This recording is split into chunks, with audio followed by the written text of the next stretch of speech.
Favourite serials இனி டிவிக்கு முன்பே சன் நெக்ஸ்ட் ஆப்ல ஜாலியா எல்லாருக்கும் முன்னாடியே பாருங்க. இப்பவே சன் நெக்ஸ்ட் ஆப்பை டவுன்லோட் பண்ணி சப்ஸ்கிரைப் பண்ணுங்க. இல்ல, நிச்சயமா சொல்றேன், செல்வி அப்படி சொல்லியிருக்க மாட்டாங்க.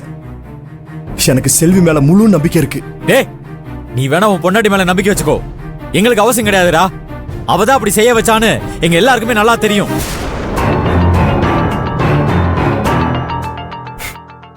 செல்வி அப்படி என்ன செய்வாங்க?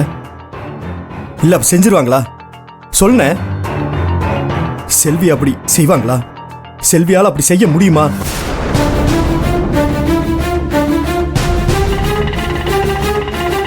நம்மளோட வீட்டை இழந்துட்டு நின்னப்போ அவங்க அப்பாட்ட இருந்து நம்ம வீட்டை காப்பாத்தி கொடுத்தவங்க. அண்ணே, அவங்க எப்படின்னு வீட்டை விட்டு வெளியே போங்கன்னு சொல்லியிருப்பாங்க.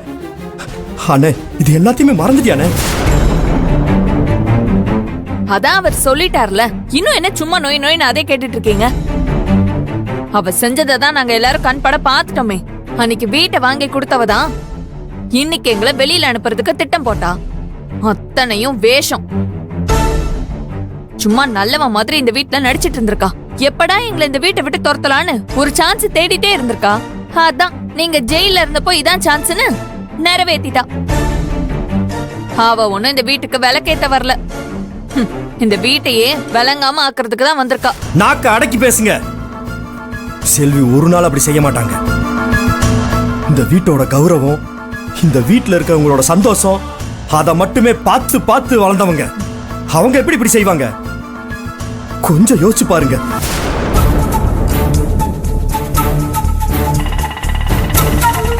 நீங்க செல்விய வெளியே அனுப்பின கோவத்துல மனோன்மணி அத்தையோ இல்ல சந்தன பாண்டி மாமாவோ செய்யறதுக்கு வாய்ப்பு இருக்கு. ஆனா செல்வியால சத்தியமா முடியாது. இந்த குடும்ப கௌரவத்தை பத்தி கொஞ்சமாவது யோசிச்சிருந்தேனா பூஜா கௌதம் கல்யாணம் நடந்திருக்கும். ஆனா அதை பத்தி கொஞ்சம் கூட கவலையே இல்லாம பூஜாக்கு வினோத்தோட கல்யாணம் பண்ணி வச்சீங்க. கல்யாண மண்டபத்தில இருந்து எல்லாரும் முன்னையும் தலை குனிஞ்சு அவமானப்பட்டு வந்தோம். அண்ணே, நீ கௌரவத்தை மட்டுமே பாக்குறனே, நான் பூஜாவோட வாழ்க்கையை பாக்குறேன். அவன் நம்ம தங்கச்சினே, நம்ம கூட பிறந்த பொறப்பு. அண்ணே, அவளுக்கு வினோத்தை தானே பிடிச்சிருக்கு. அவன் இல்லாட்டினா அவ செத்து போயிருவானே. அவளை பிரிக்கிறதுக்கு எங்களுக்கு மனசு வரலனே.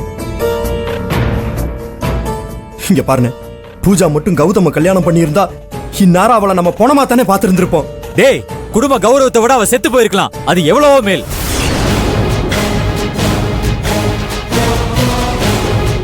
எனக்கு எல்லாத்தையும் விட குடும்ப கௌரவம் தானே முக்கியம்.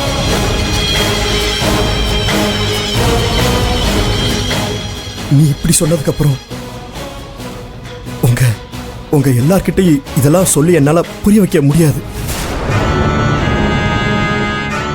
எங்களுக்கு எது சரின்னு பட்டுச்சோ அதை நாங்க செஞ்சோம். எங்களுக்கு சரியா பட்டது உங்களுக்கு எல்லாத்துக்கும் தப்பா படுது.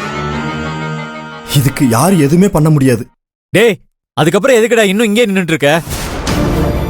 யார பார்த்தாலும் எனக்கு மூஞ்சிலே முடிக்க தோணல. என் கண்ணு முன்னாடி நிக்காத, போ.